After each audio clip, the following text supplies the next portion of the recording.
नमस्ते गुरुदेव। गुरुदेव, ये जैनियों के हिसाब से है। हमसे किसी ने पूछा, तुम्हारे जैन मुनि वस्त्र क्यों नहीं पहनते हैं? जंगल में रहने और समाज में रहने के बीच जो समय में परिवर्तन आया है, तो क्या मुनियों को नहीं बदलना चाहिए? मार्गदर्शन दीजिए। बहुत अच्छा सवाल है, और ये सवाल तुम्हारा नहीं, बहुतों का, और इस सवाल का उत्तर हर जैनी के पास होना चाहिए। एक बार एक पत्रकार ने मुझसे पूछा कि महाराज आप कपड़े क्यों नहीं पहनते? मैंने उससे उलट कर पूछा, आप कपड़े क्यों पहनते? थोड़ा शक पकाया। हमने आप कपड़े पहने, क्यों पहने? कुछ बोलते नहीं बना। बोले जब पैदा हुए थे तो पहने। बोले नहीं महाराज। अरे तब क्या स्थिति थी? कोई पहना दिया तो पहना दिया, नहीं पहना है तो ऐसे ही घूमते थे। बोले कोई फर्क पड़ता था? बोले नहीं महाराज, उस समय कोई लज्जा नहीं, कोई संकोच नहीं, कोई विकार भी नहीं था। बोले आप अगर आपके कपड़े उतार दे तो एकदम झेप गया। बोले महाराज अब तो ये हो नहीं सकता। बोले क्यों? बोले महाराज अब लज्जा भी है, संकोच भी है, विकार भी है। तो हमने कहा आपने शरीर पर जो कपड़ा पहना है अपने विकारों को छिपाने के लिए पहना है ना? बोले हाँ महाराज पहना है। हम बोले तुम्हारे अंदर विकार है, बहुत सारी चीजें छिपाने लायक है, इसलिए तुम्हें कपड़े की जरूरत है। हमारे अंदर कोई विकार नहीं, हमारे पास छुपाने का कुछ नहीं, इसलिए हमें कपड़ा पहनने की भी जरूरत नहीं। दिगंबर मुनि निर्विकार है, इसलिए उसे वस्त्र की कोई आवश्यकता नहीं। फिर मैंने उसे पलट करके कहा, किसने कहा कि हमने कपड़ा नहीं पहना? हम कपड़े पहने। किसने कहा कि हम कपड़ा नहीं पहने? हम कपड़ा पहने। आपको भ्रम है कि हम बिना कपड़ा के हैं।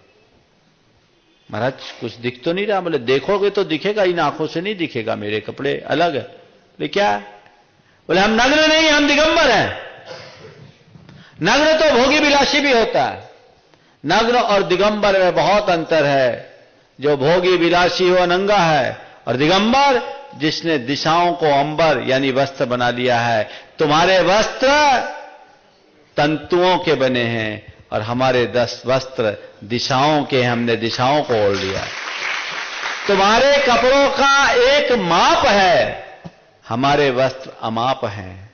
तुम्हारे कपड़ों को रोज धोना पड़ता है, गंदे होते हैं, मैले होते हैं, फटते हैं। हमारे वस्त्र को धोने की जरूरत नहीं है, वो एक बार पहन लिया, प्रकृति ने पहना करके भेजा और आज तक है, जीवन के अंतिम क्षण तक रहेंगे। तुम्हारे कपड़े का उल्टा सीधा भी होता है, पर हमारे वस्त्र का न कोई उल्टा है न सीधा है, अपितु दुनिया में जितने उल्टा सीधा करने वाले हैं उन सबको हम लोग उल्टे से सीधा करने का काम करते हैं। यहां कोई उल्टा सीधा का काम नहीं। जहां तक सवाल है कि आज समाज में रहते हुए इस चर्या में बदलाव, ठीक है, साधु जब एकाकी विचरण करता था तो उसका कोई जनसंपर्क नहीं, जनापेक्षाएं नहीं, उस हिसाब से परिवर्तन आता है। लोग कहते हैं कि आज आप माइक्रोफोन का उपयोग करते हैं तो एक वस्त्र का भी प्रयोग कर ले।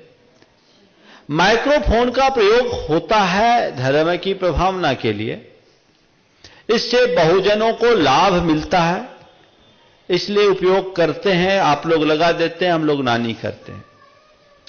पर ये देख करके हम वस्त्र नहीं स्वीकार कर सकते, क्योंकि वस्त्र का खंड लेना यानी 100 झमेला पालना। कहते हैं फांस तनिक सी तन को साले, चाह लंगोटी की दुख वाले। वो आते ही पूरी गृहस्थी आएगी। आप कह सकते हो महाराज वो हम प्रोवाइड करेंगे, इसमें कोई झमेला आपके पास नहीं।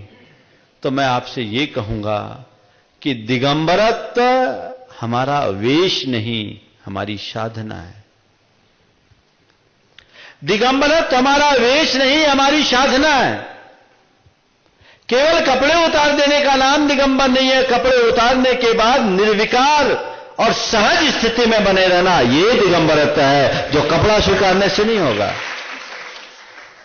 इसलिए इस साधना में, इस चर्या में कोई कंप्रोमाइज की बात नहीं।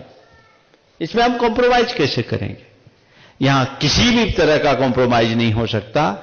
यह हमारा सहज, स्वाभाविक, प्राकृतिक रूप है। और फिर मैंने उससे पूछा, आप इतनी देर से मेरे पास बैठे हो, आपको क्या अनुभव हो रहा है? किसी साधु के पास बैठे हो या किसी नंगे के पास बैठे हो? दोनों हाथ जोड़े, बोले महाराज माफ करें, आपके पास बैठने के बाद लगता नहीं कि हम किसी नग्न के पास बैठे हैं, ये लग रहा है कि किसी ऊर्जावान साधु के पास बैठे हैं। यही दिगंबरत्व का गौरव है, यही दिगंबरत्व की महिमा है। इसे आप जानिए। और यदि किसी के मन में दिगंबरत्व को लेकर के सवाल आता है तो बताइए कि ये अश्लीलता नहीं, ये हमारे स्वाभाविक रूप की स्थिति यथाजात मुद्रा है, निर्विकार मुद्रा है। इसीलिए गांधी जी ने कहा था कि नग्नता मनुष्य की आदर्श स्थिति है, ये उसका प्राकृतिक रूप है और युग युगांतरों से भारत की संस्कृति में इसे सम्मान दिया गया, प्रतिष्ठापूर्ण दृष्टि से देखा गया। इसलिए हमें इसके मान की सुरक्षा करनी चाहिए और जीवन को उसी क्रम में आगे बढ़ाना चाहिए।